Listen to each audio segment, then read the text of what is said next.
briefly give us a little more of yourself. Okay. I am 23 years old. I turned 23 on November 8th. Very excited. I'm a Scorpio from Oklahoma City. I was born in a Baptist family of 5 in Pine Bluff, Arkansas. I've lived in Oklahoma for about 14 years. I'm going to be going to school here next winter, spring semester for as a major in theater, and basically that's what I'm all about. Is I'm very theatrical and creative, I guess. Just anything that's has to do with theater, I'm there involved with it. So is that the reason why you chose female impersonation? I think that was just something to give me a creative outlet. It was never like on my agenda as an actor to get into female impersonation. It just happened that way. That I've always been kind of fascinated by it since I was a little kid. We used to not be able to watch MTV, and because preacher's family, we weren't not allowed to do any of that. So, but as watching MTV, I saw RuPaul for the first time, and just something about it, that the whole mystery side of it. You don't really know what they're like as a guy, but they're giving you this immaculate character. So that's just something I really like to imitate and just give it something new and fresh. You say that your dad's a preacher? Mm-hmm. My father, my grandfather, and my brother are all pastors in a church in Moore, Oklahoma. Do they know about your female impersonation career, and how do they feel about it? They don't talk to me really about it. They don't really talk to me at all, just coming from that whole background. They don't feel that they don't love me. They love me with all their heart, but it's just they can't appreciate the sin that I live in. So they found out about the female impersonation and were not happy about it. So, but it's a part of me, and that's who I stand for, and that's what I am. So proud to do it. How did they find out? They actually, I had left my car one time at my brother's. He had a lawn business, so I was helping him out with that one day. And my brother had to move my car. Well, he got in, and I had some pictures and stuff for Miss Oklahoma 2 years ago. And there, and of course, he, being the brother that he is, snooped through it and found out all about Kirsten Gray. He wasn't happy. So you immediately ran to your parents? Pretty much, yeah. Yeah. The whole family was in upheaval. Have you ever considered talking to them about it and explaining to them it's just an art form?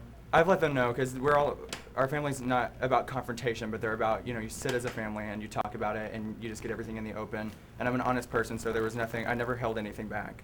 Because like I said, it's who I am, and I'm proud of it. But I let them know, I don't want to be a woman. It's a creative outlet for me for theater and things like that. Just something, it's fun, it's a hobby. So you did have an attempt to talk to them? Yeah, I just explained it to him that way. I was like, I love being a man. I love all the boy parts and things that I get to keep, so, but they still aren't accepting of it, but.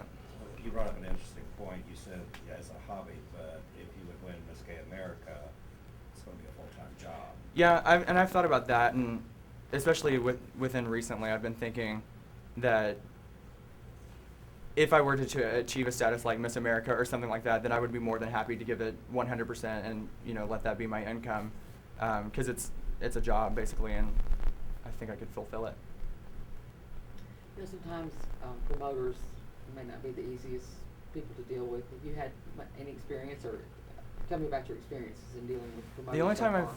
The only time I've had a bad experience, I won my first title was Miss Gay Newcomer, and it was a prelim to Miss Oklahoma, and at that time, and now that I look back on it, now that I've been through more pageants, I see that it wasn't really that good of a promotion for me, because there was no contact with the promoter. I didn't even really know who my promoter was. But that's just where I mainly just rely on myself for everything. So I provided my own money, I provided my own time, and I never really thought back on it until later on when I have great promoters now. I was like, oh, that's how it's supposed to work. So I really just mainly rely on myself, being disconnected from the family and all that. I am my own family anyway.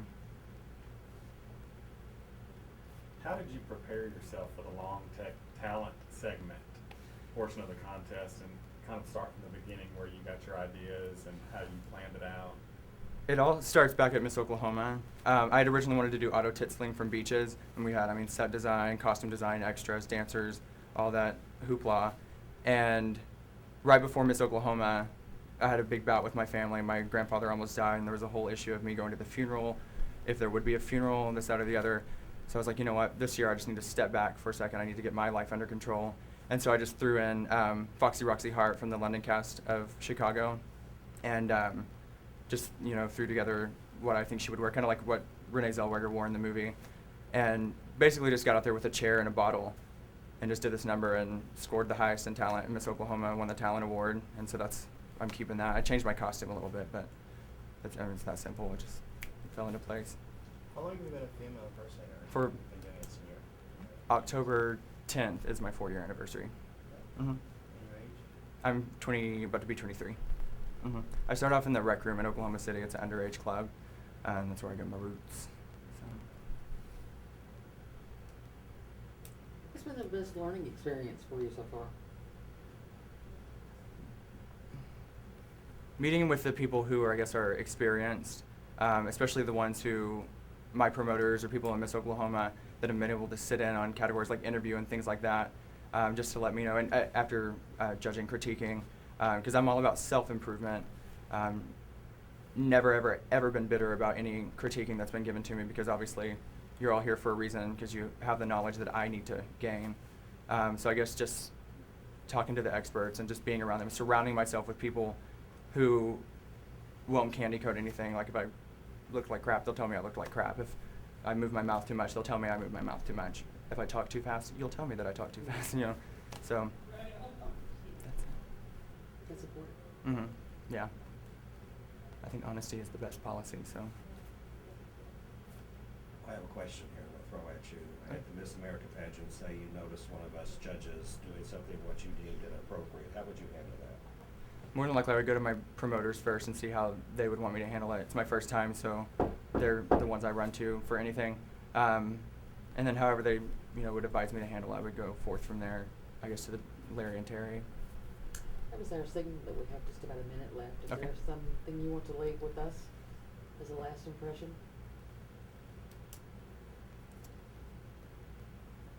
Not really. I mean, I guess what you'll learn about me is that anything that is funny, laughter is what inspires me, and you'll be able to see it throughout my talents and things. So, just a very nice, creative, open, honest person.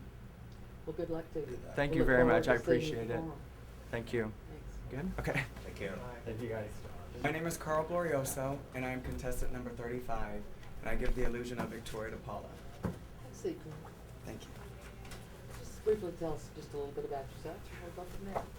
I am 26 years old. I am from Kansas City, Missouri, and I come from a very close-knit Italian family. I'm a licensed cosmetologist, and I also am a co-owner of a landscaping company. And I am here to apply for the job of Miss Gay America 2006. How did you get into the field of female impersonation? I have a very extensive dance training. I started dance at the age of 3. And being in dance and theater, I always knew that I wanted to be on the stage. Well, I came across the musical La Cage aux Folles, which is the birdcage, and I was cast as one of the drag queens in that musical. Well, the directors of the musical said, Carl, you really, really need to think about this professionally. You're very natural at it. You're great. And I just kind of looked at them and laughed. I was like, my mother would kill me, all the money they spent on my dance education. But I put the phone number away. They gave me the number of Melinda Ryder, and they said, get in contact with this person, and I did that. And that's how it all started. I love it. It's my life. And I want to add that my family is so supportive of me. And this year is a very big year for me at Miss Gay America because a lot of my family will be attending final night. Well, that throws a question that I'd like to ask you then is if you should win the title of Miss Gay America, and that's going to be a very big whirlwind tour of, Right. of appearances and being away for a long expended time. So how are you and your family going to deal with that since you're so close now? Well, they all want that for me. They want me to become Miss Gay America. They know what it means to me, so they're completely fine with it. With my jobs also, I might add that I picked my professions around performance. My performance always comes first. So when I do win Miss Gay America, I will be able to set that aside and dedicate myself to the system. With all the businesses that you have and are involved in, how's this going to affect your traveling for the Miss Gay America pageant? Like I said, when I started competing, this is my 5th year competing. Female impersonation is my #1 priority, and it always has been. So everything will be pushed aside for Miss Gay America. Carl, Yes. with 10 being the best and 1 being the worst, how would you rate yourself as an individual first and as a performer entertainer? As an individual, I would rate myself definitely a 10. I am very, very, very caring. I'd give you the shirt off of my back. And I would do anything for you. You know, if I can help you, I will. And as an entertainer, I'd like to think of myself as a 10 also. I am very well-rounded. I leave no rock unturned. I'm very, very particular with everything that I do, and I don't do anything that's not thought about first. In one word, describe yourself and why. Well-rounded, and because I leave no rock unturned. As you travel the country as Miss Gay America and you go to prelims, the majority of the people that you're going to deal with are going to be losers. Right. How are you going to balance the losers on one hand with the gracious Miss Gay America administrator on the other? Well, with competing in the Miss Gay America system, it teaches you a lot. And although you may want to come your first time and walk away with the crown, it's not that easy. There's a learning process to it. And with that learning process, you gain knowledge and you understand that it's a process. And until you've reached that process, it's not gonna, it's not gonna just happen for you. So what I would do in that situation is try to explain my personal experience with the Miss Gay America system and how long it's taken me to achieve my dream and my goal. And hopefully that will have an impact on them. Leads me to a question. Besides being an entertainer, you know that there's a lot of administrative duties that come along with being Miss Gay America. If you had someone come up to you at a show that you were entertaining to and was interested in becoming a part of the pageantry, how would you guide them? Well, first of all, I'd ask them what direction they want to go in. Do they want to enter the system as an entertainer or a promoter? And according to their answer, I would lead them in that direction.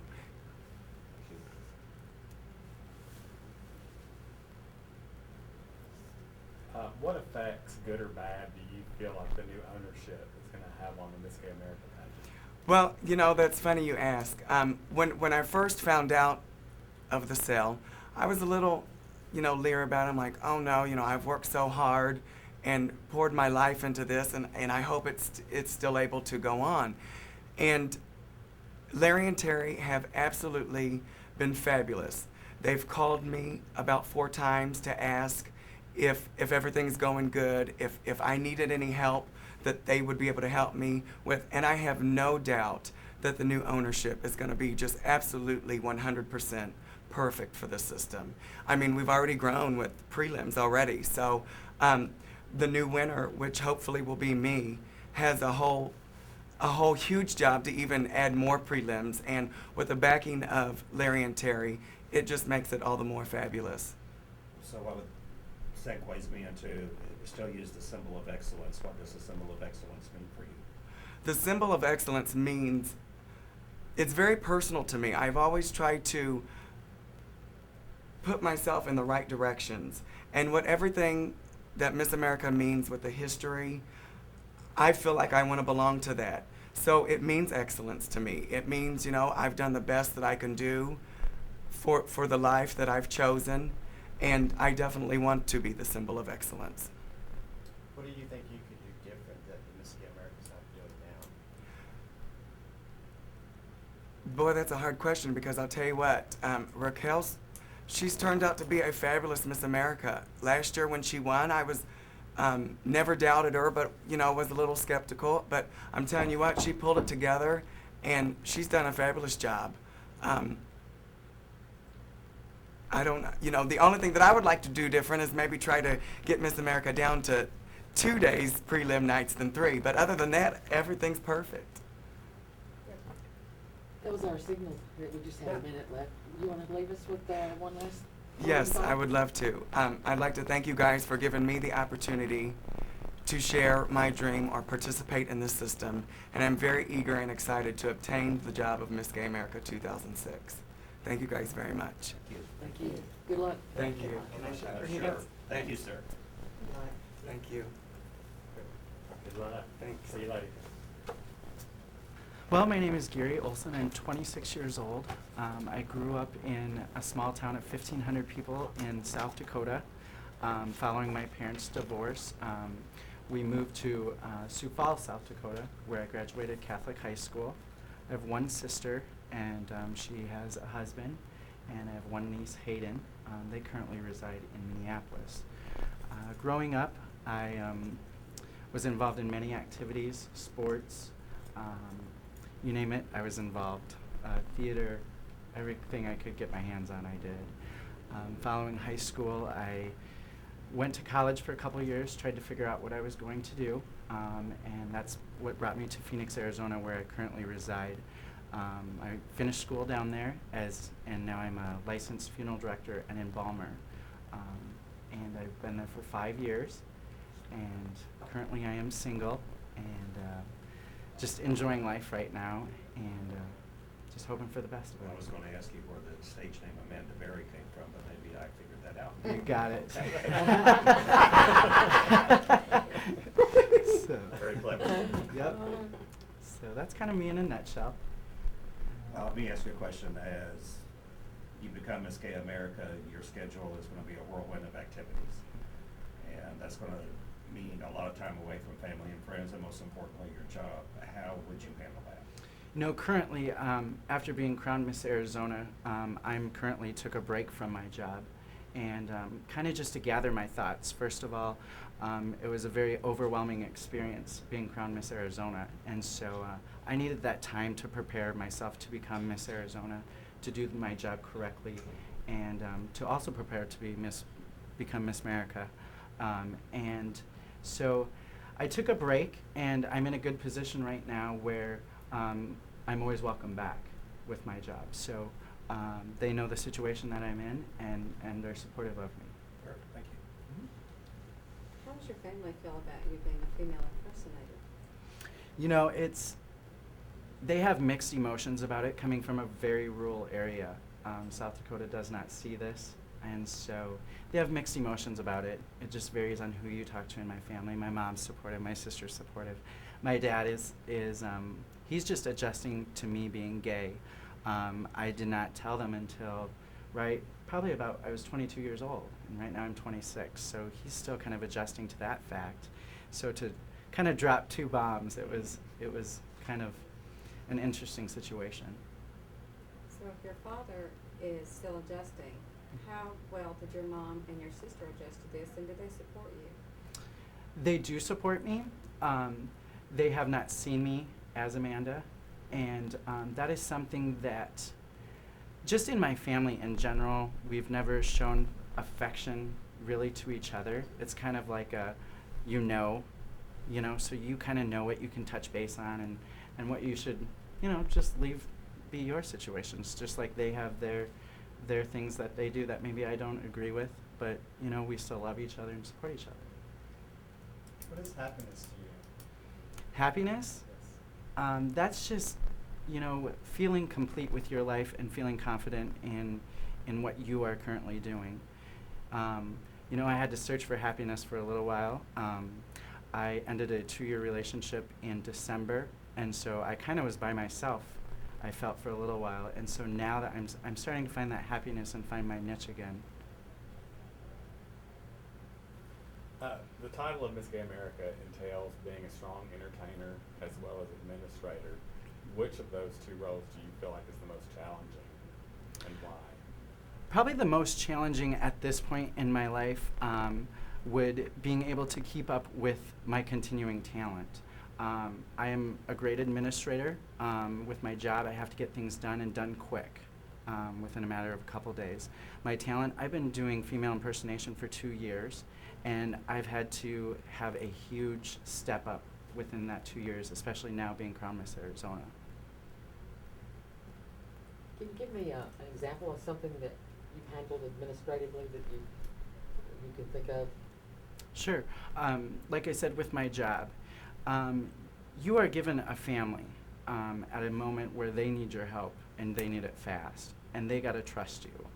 So when we are assigned a family, we have to make that initial phone call to them to set up a time for them to come in and make those arrangements.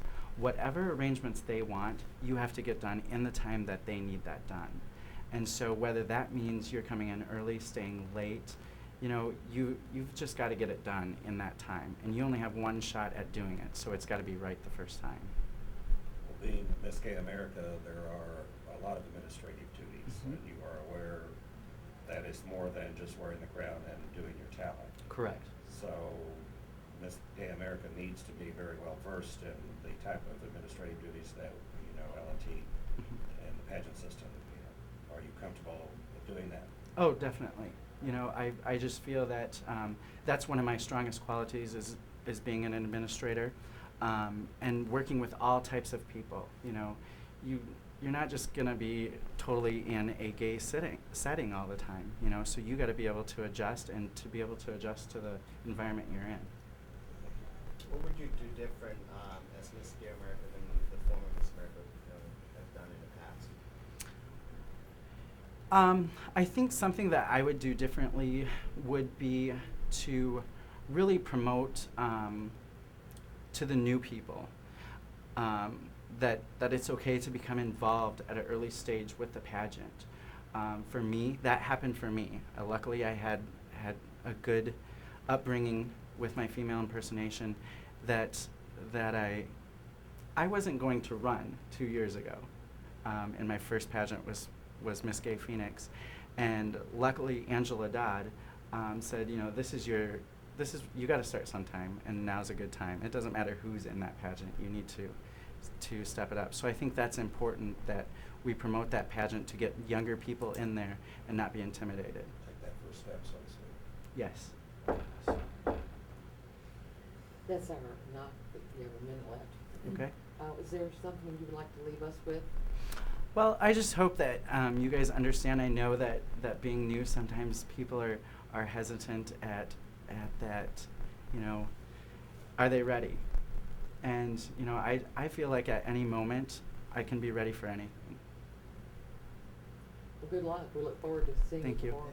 Thank you guys so much. Thanks. Have a good day. Good luck. Take care. Take care. I've been entertaining for approximately 6 years. This is my 5th competitive season. I'm so happy to be here. I think this is even though I haven't won anything here yet, this is one of my greatest goals, and I love this system.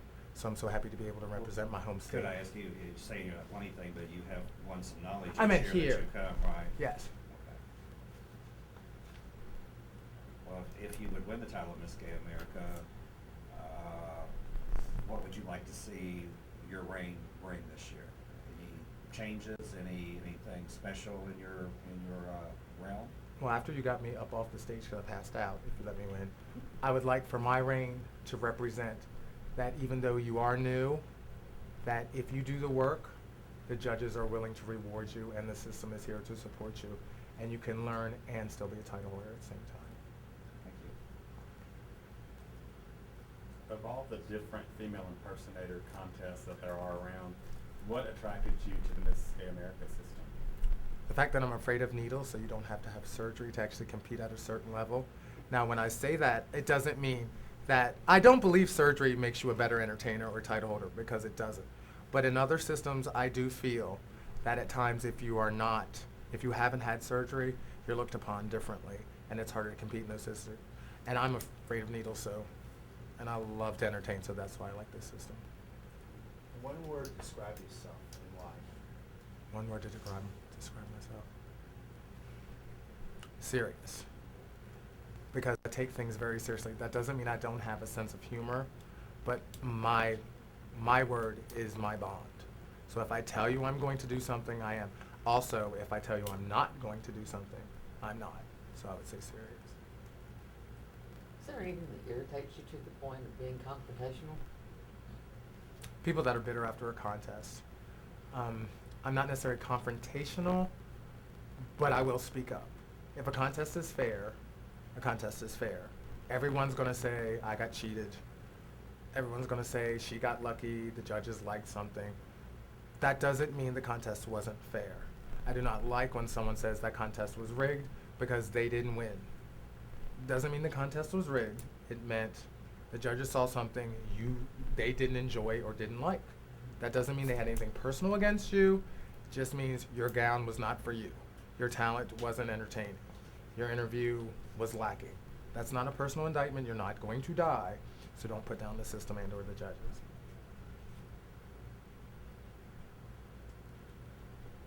What makes Lane happy?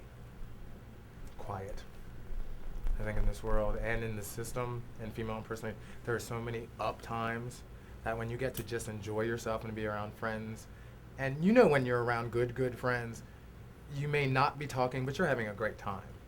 So I like quiet. That makes me really happy. I don't think it will be a quiet year if you won Miss Gay America. At all. So you- At all. So you would have to find your That doesn't mean I space. couldn't steal my moments. No, not at all. You are aware that there are a lot of administrative duties that come Mhm. along besides wearing the crown. Are you comfortable in dealing with promoters, contestants? Absolutely. Miss Maryland is run just like mini Miss America. We have prelims, which I personally have to administrate, not the promoter. I have a book that has all the sheets and scores. I have to do the judges' books. I have to do all the briefings. I have to do the contestants' meetings. So it's a mini Miss America. If you were to become Miss Gay America and you attend a preliminary and the pageant, when you get there, you realize that the promoter is totally unprepared. They have no score sheets, they have nothing prepared for you. How would you handle this? I would take over. There's no reason to stop it because contestants have paid, they've prepared. So you just pretend it's your prelim and you take over. You step in with books, you step in with score sheets. You find someone to go to Kinko's if you need to. You find someone to be backstage manager. You get on your cell phone, you run the prelim. That's what you do.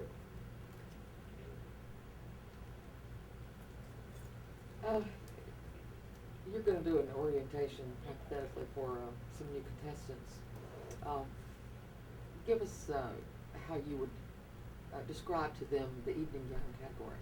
I would say first and foremost, it's the category that is the most elegant of the categories. It is to emphasize your beauty, grace, and refinement.